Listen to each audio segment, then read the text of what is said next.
আগামী দিনে বিশ্বাস করেন অনেকে অনেক নেগেটিভ জিনিস দেখেন, আমি কোনো নেগেটিভিটি দেখি না।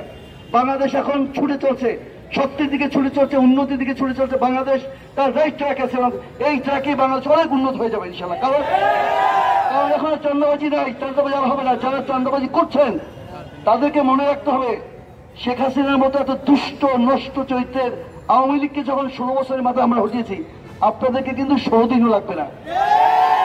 আপনারা যে আক্রমণ করার চিন্তা করতেছেন বা করছেন লুকায় লুকায় চুরি করে তেলা পোকার মতো চামচিকের মতো, আপনাদের কিন্তু হঠাৎ ছাত্র জনতার 16 দিনও লাগবে না কিন্তু। অতএব সাবধান, সত্যের পথে থাকেন, মানুষের সাথে থাকেন। এই যে রিক্সাওয়ালা, আপনি দেখবেন রিক্সা উঠছেন, উঠে দেখবেন পিছনে রিক্সাইতে ঘাম লবণ, মায়া লাগে না, কষ্ট লাগে না? আমি প্রেসিডেন্টকে যা বলতে চাই, আপনি একজন প্রেসিডেন্ট ছিলেন, নাম্বার 1। আপনি কি শেখ হাসিনাকে দেখেছিলেন যে don't kill the children, don't go for genocide? আপনি বলেন নাই তো, আপনি ওইটা দোষর তো, আপনি ওদের মাস্টার মাইন্ড। আপনাকে আমরা এক মুহূর্ত আর প্রেসিডেন্ট দেখতে চাই না। আপনি মানে নেমে যান, নইলে ছাত্র জনতা যেটা সিদ্ধান্ত নেবে সেটা আপনারা জানেন, সেই সিদ্ধান্ত আপনার জন্য কখনো ভালো হবে না, দেশের জন্য ভালো হবে না।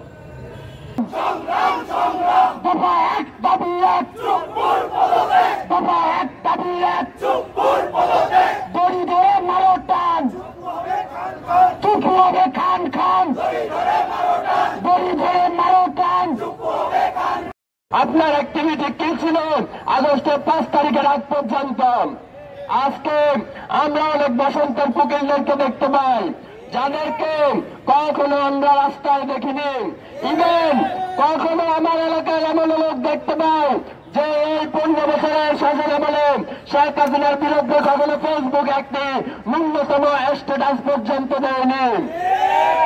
এই সকল লোক যখন এসে বলেন কাঁচামরিচের দাম কেন 300 টাকা, পালং শাকের দাম কেন 280 টাকা, তখন আমরা বলি এই সরকারের সমালোচনা করার অধিকার তোমাদের নাই। যদি কাঁচামরিচের দাম 3000 কোটি টাকা হয়, তাহলে সমালোচনা করার অধিকার শুধুমাত্র তারাই রাখে যারা 5ই আগস্টের আগে শেখ হাসিনা সরকারের সমালোচনা করেছিল। আমরা কোনো বসন্তের কুকিলকে দেখতে চাই না। প্রিয় ভাইরা, এসে নতুন পড়েছি, অল্প কিছুক্ষণের মধ্যে আমাদের সমন্বয়কেরা আমাদের সাথে এসে যুক্ত হবেন। তার আগে একটা মিনিট কিছু বলে যায়। আমাদের যারা বিরোধী দল আছে, আমাদের যারা বড় একটি বিরোধী দল আছে, আমরা দেখতে পাচ্ছি তাদের দলের ছত্র ছায়া কিছু বসন্তের কুকিল এসে ঢুকতেছেন। প্রিয় বড় দল, আপনাদেরকে সম্মান রেখে বলতে চাই, বসন্তের কুকিলগুলোকে বাছাই করুন। অন্তত পক্ষে যারা 5ই আগস্টের আগে শেখ হাসিনা সরকারের সমালোচনা করেছিল